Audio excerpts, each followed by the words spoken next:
တော်ကြီးစိတ်ဆင်းရဲနေလို့စိတ်ချမ်းသာခြင်းလို့ပတ်စံနေနဲ့လောက်ပေးပါလားလောက်ပါစိတ်ချမ်းသာခြင်းလို့နော်ပေးမှာမလားမလေးစိတ်မပေးပါဘူးစိတ်တောင်းစားနေလားတွေ့နေမယ်တော်ဘာပြောလဲစိတ်တောင်းစားလားအမတက်ပြီလားစိတ်ချမ်းသာခြင်းလို့ပတ်စံတောင်းတာဒီစိတ်ငါမိမ့်မကွာတော့အောက်မိမ့်မများခွေးရတယ်ငါ့ကိုတောင်းစားလို့ပြောတာလေ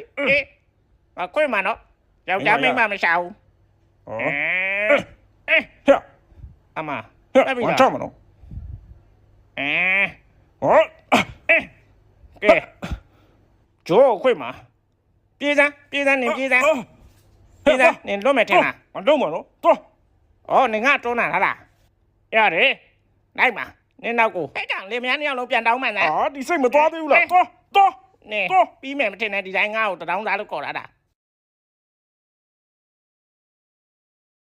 တဲ့လေဤပေါက်လိုက်တာလားမှန်လား